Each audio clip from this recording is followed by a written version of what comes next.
একটা হলো সন্তান হিসাবে ওনার মার পাশে ওনার থাকা। তো উনি কি ডাক্তার? উনি সেখানে কী করবেন? উনি তো ডাক্তার না। সন্তান হিসেবে ওনার কাজ কি? চিকিৎসা নিশ্চিত করা, সেখানে সহযোগিতা করা, ডাক্তার মানে ওনার চিকিৎসার সুব্যবস্থা করা। তো সেই চিকিৎসার সুব্যবস্থার জন্য যে সমন্বয়ের কাজটা, যেটা আমি খোঁজ নিয়ে জানতে পারছি, সেইটা উনি যদি এই অবস্থায় দেন বাংলাদেশে আসতো, যখন বাজারে আলাপটা তোলা হইলো যে মা এরকম সংকটাপন্ন, ছেলে কি করে, এই অবস্থায় আসলে সবচেয়ে বেশি ক্ষতিগ্রস্ত হইতো বেগম জিয়ার চিকিৎসা। কারণ লক্ষ লক্ষ নেতাকর্মী ঝাঁপায় পড়তো। হ্যাঁ, চিকিৎসা এমনিতে দেখছেন তো, এবার কেয়ারের সামনে আপনার পরে পুলিশ টুলিশ মোতায়েন করে জায়গা পরিষ্কার করতে হয়েছে। হ্যাঁ, মানুষের ঢল নামতেছিল। তো ফলে চিকিৎসা এবং ওনার চিকিৎসা গতবারও মানে ধরেন এই বছরের প্রথম দিকে লন্ডনে যে হাসপাতালে করার কথা, সেখানে যে সমন্বয়ের কাজটা সেটা উনিই করেন, লন্ডন থেকে তারেক রহমানই করেন।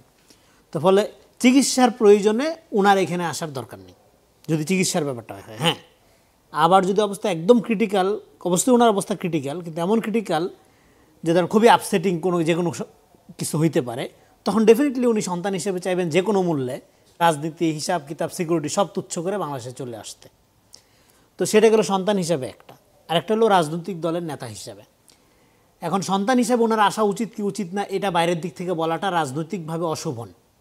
এটা আমরা যে দলই বলো, এবং এনসিপির দিক থেকে এটা বলা হয়েছে। এনসিপির লোকজনকে যখন জিজ্ঞেস করা হয়েছে অনেককে, তারা বলছে তারা এটাকে রাজনৈতিকভাবে ব্যবহার করতে চায় না এই বিষয়টাকে অন্তত। কিন্তু কিছু কিছু দল সোশ্যাল মিডিয়াতে তারা এটা নিয়ে রাজনীতি করছে, এবং সেটা জনগণ তাদের ব্যাপারে আপনার মেসেজ পাইছে যে তারা আসলে কোন ধরনের রাজনীতি করতে চায়। একটা দুই নাম্বার দিক হলো উনি তো একজন রাজনৈতিক নেতাও।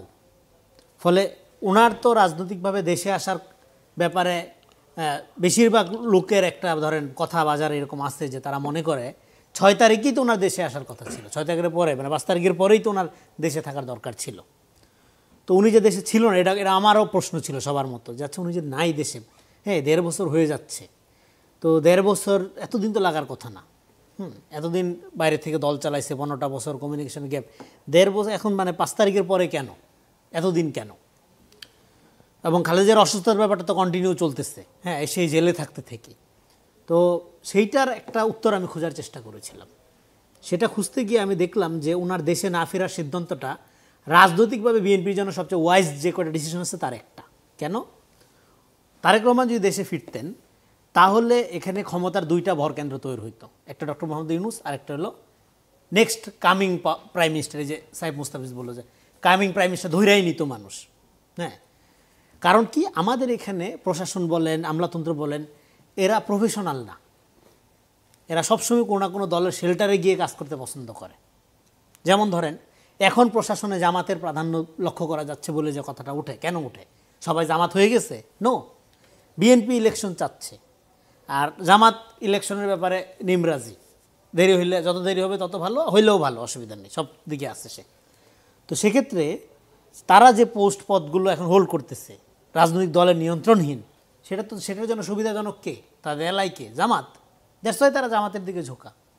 ফলে যেখানে প্রফেশনালিজমের ঘাটতি, সেখানে তারেক রহমান দেশে থাকলে পুরা ক্ষমতার ভরকেন্দ্র তারেক রহমানের দিকে চলে যেত। কারণ এই যে এস্টাবলিশমেন্ট, তারা তো বুঝতো যে এটা অন্তর্বর্তীকালীন সরকার, এটা চিরদিন থাকবে না, আজও কাল হোক ক্ষমতা দিয়ে যাইতে হবে, এবং বড় পার্টির নেতা তার দিকে লাইন দিত।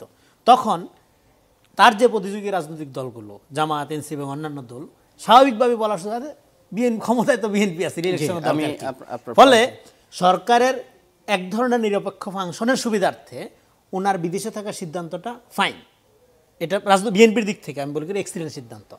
অন্য দিক থেকে তফসিল ঘোষণার পরে আমরা জানি তখন সরকার এক অর্থে, তফসিলের প্রসঙ্গে আমি আসবো আপনার এই ফলে তার আসার ব্যাপারে এখন যেহেতু লেট হয়েছে, এই কারণে এই জন্য তারা নির্বাচনে তারা দিচ্ছিল যাতে তফসিল ঘোষণা হইলে যে দ্রুত উনি আসার ব্যাপারে সিদ্ধান্ত নিতে পারে। এবং যেই পোস্টকে কেন্দ্র করে আপনার এই আলোচনাটা হলো যে একক সিদ্ধান্তধীন বা নিয়ন্ত্রণাধীন নয়, এই ব্যাপারটা হলো যে একটা পার্টির লিডার, যে কোনো পার্টির লিডার, জামাতের হোক বা এনসিপির হোক বা বিএনপির হোক, একজন ব্যক্তি সর্বস্ব না, কিন্তু তাকে দলের কোরামের সম্মিলিত মতামতের ভিত্তিতে সিদ্ধান্ত নিতে হয়।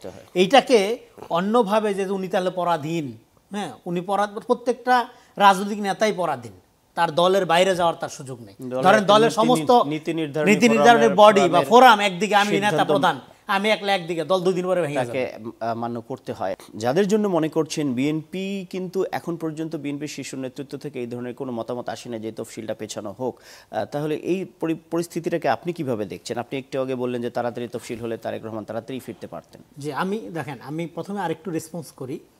ক্ষমতার ভরকেন্দ্র ডেফিনেটলি তারেক রহমানের দিকে যাইতো যে এটা ধরেন প্রমাণের আগে বহুবার আছে। যেমন 5 তারিখের গণঅভ্যুত্থানের পরেই কিন্তু তারেক রহমানের কাছে আহ্বান জানানো হয়েছিল আপনি লিড দিয়ে জাতীয় সরকার করেন।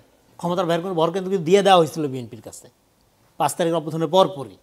তো ফলে তখন উনি বলে যে না, এটা আমরা তো মানে লিবারাল ডেমোক্রেটিক একটা পার্টি হিসাবে এইভাবে ক্ষমতা নিতে পারি না। তখন তারা ডেমোক্রেটিক প্রসেসকে আপনার আপহোল্ড করার জন্য তারা বললো যে তাহলে সম্মিলিতভাবে একটা সরকার হোক, যত দ্রুত সম্ভব নির্বাচন হোক, নির্বাচনের মধ্য দিয়ে আসতে হবে।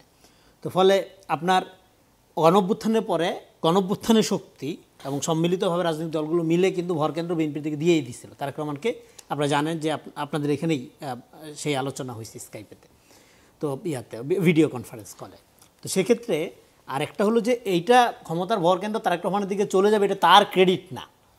এটা হলো আমাদের এখানকার যে আমলাতান্ত্রিক যে স্বভাব, যে প্রফেশনাল না হয়ে দলদারি করা। ক্ষমতার ভরকেন্দ্র চলে যেত মানে হলো যে তারা এসে প্রকাশ্যে সবাই বিএনপিতে জয়েন করে ফেলতো, তা না। হ্যাঁ, এটা আপনার সরকার, আপনার একটা গভর্নমেন্ট যে ফাংশন করে, জানা আওয়ামী লীগের আমলে কী হয়েছিল, সব নিরপেক্ষ আওয়ামী লীগের হয়ে গেছিল। এখন আপনার এনসিপির দিক থেকে কী অভিযোগ করা হয় যে প্রশাসন আপনার বড় দলগুলো ভাগ করে নিয়ে নিচ্ছে।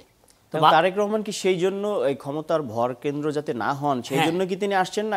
তিনি তার স্ট্যাটাসে কিন্তু অন্য কথা বলেছেন, চিকিৎসা সংক্রান্ত বলেছেন। আমি বলতেছি স্ট্যাটাসটা কি উনি রাজনৈতিকভাবে দিয়েছেন না কিসের জন্য দিয়েছেন? তার মায়ের অসুস্থতার জন্য। ফলে দুইটা জিনিসকে ওভারল্যাপ করতেছি আমরা এখানে পলিটিক্যালি। প্রত্যেকটা সময় আমি দেখলাম যে এখানে উনি চিকিৎসার এই ক্রিটিক্যাল সিদ্ধান্ত একক নিয়ন্ত্রণাধীন নয়, তো এটা ডাক্তারদের সিদ্ধান্তের উপর নির্ভর করে। যেমন ধরেন ওনার তো আমরা সবাই মিডিয়াতে কি শুনছি যে আজকে ভোরে রওনা হওয়ার কথা, তাই না? তো সেটা মেডিকেল বোর্ড এবং আপনার এয়ার অ্যাম্বুলেন্সের আপনার টেকনিক্যাল জটিলতার কারণে এটা পিছাইতে হচ্ছে। তার মানে কি? তার মানে কোনো কিছু তো আপনার একক সিদ্ধান্ত আধীন না, কনসিকুয়েন্স জড়িত তো এগুলো। আপনি চাইলেই হুট করে একটা সিদ্ধান্ত নিতে পারেন না। তাহলে এটার সাথে একটা গুপ্ত দেখেন রাজনীতিতে কনস্পিরেসি থাকে, কিন্তু কনস্পিরেসি এটা পার্ট অফ পলিটিক্স। কিন্তু কনস্পিরেসি আছে বলে একটা বিশাল ব্যাপার। একজন পলিটিক্যাল লিডার তো রিস্ক থাকেই। ওনাকে ইন্ডিয়া পছন্দ করে না, জিয়া পরিবারকে ইন্ডিয়া পছন্দ করে না। খালেদা জিয়ার একমাত্র অপরাধ কি? উনি বলছে যে আমার পজিশন যদি বাংলাদেশের স্বার্থের কারণে ভারত বিরোধী হইতে হয় তাহলে আমার কিছু করার নেই। এটা মতিউর রহমান প্রথম আলো সম্পাদক ওনার ইন্টারভিউর মধ্যে বলা আছে, বহুবার বলছে। তারেক রহমান বিবিসির ইন্টারভিউতে তাকে যখন প্রশ্ন করা হয়েছিল উনি বলেছে দেখেন ভারত যদি তার মনোভাব পরিবর্তন না করে আমাকে আমার দেশের জনগণের সাথে থাকতে হবে। যে প্রশ্নটা করেছেন, ফলে এখানে সিকিউরিটির যে রিস্ক এটা আছে, এটা অলওয়েজ এটা মাইনে নিয়ে রাজনীতি করে মানুষ যারা করে, শুধু তারেক রহমান না, অন্য যারা করে একইভাবে করে। আর ক্ষমতার ভরকেন্দ্রের কথাটা যেটা হলো যে দেখেন এখানে তো অন্তর্বর্তীকালীন সরকার একটা ডেমোক্রেটিক ট্রানজিশনের মধ্যে গভর্নমেন্ট আমাদের জাতিকে উঠানো হবে এবং তার জন্য দরকার কি একটা নির্বাচনটার জন্য কি ভোটাধিকার নিশ্চিত করা। নির্বাচনে তো জামাতকে ক্ষমতায় আনা এজেন্ডা হইতে পারে না, নির্বাচনে তো বিএনপিকে ক্ষমতায় আনা এজেন্ডা হইতে পারে না। নির্বাচনের এজেন্ডা কি? জনগণের ভোটাধিকার নিশ্চিত করা। তো ভোটাধিকার নিশ্চিত করার জন্য সরকারকে স্মুথলি ফাংশন করার ক্ষেত্রে বিএনপি কোথায় অসহযোগিতা করছে এই পর্যন্ত দেখান? কোথায় অসহযোগিতা করছে? কোন জায়গায় অসহযোগিতা করছে? বিএনপির দাবি দেওয়া জানাইছে, প্রতিবাদ করছে, কিন্তু কোথায় অসহযোগিতা করছে আপনি দেখাতে পারবেন? অসহযোগিতা করে নাই। তার সবচেয়ে বড় নিদর্শন যেটা সেটা হলো তারেক রহমান দেশে আইসা প্যারালাল কাঠামো গড়ে তুলে নাই, সংগঠনকে গভর্নমেন্টের এগেনিস্টে দাঁড়া করায় দেয় নাই। গভর্নমেন্ট অনেক বিএনপি সিদ্ধান্তের বাইরে গেছে, যাবে স্বাভাবিক, যেতে পারে, জামাতের সিদ্ধান্তের বাইরে যেতে পারে, এনসিপি সিদ্ধান্তের বাইরে যেতে পারে। গভর্নমেন্ট যায়, সেটা এনসিপিও প্রতিবাদ করে, বিএনপি। কিন্তু বিএনপি সংগঠন হিসাবে 17 বছর ধরে রাজনীতি করা এবং তার বিপুল আপনার সাংগঠনিক কাঠামোর কারণে এখানে ডেফিনেটলি ক্ষমতার ভরকেন্দ্র এটা বইলা কইয়া হয়ে উঠতো না। এবং সেক্ষেত্রে ক্ষমতার ভরকেন্দ্রের ক্ষেত্রে বাকি দলগুলো যেটা হয়তো আমি আপনাকে বলি, বাকি দলগুলো কম্প্রোমাইজে চলে আসতো। আপনি জানেন বড় দলগুলোর আমব্রেলা অর্গানাইজেশন হিসেবে বা তাদের ছায়াতলে থাকতে পছন্দ করে। তবে এটা একটু বড় প্রশ্নের জায়গা তৈরি করে, তাহলে এই ক্ষমতার ভরকেন্দ্র যাতে না হয়ে ওঠেন সেটার জন্য তিনি আসলে কতদিন পর্যন্ত আসবেন না সেটার জন্য আমি বলি 1 সেকেন্ড সময় দেন। সেটার জন্য আপনি তফসিল ঘোষণা করেন, তফসিল ঘোষণার 3 দিনের মধ্যে উনি বলছেন তফসিল ঘোষণা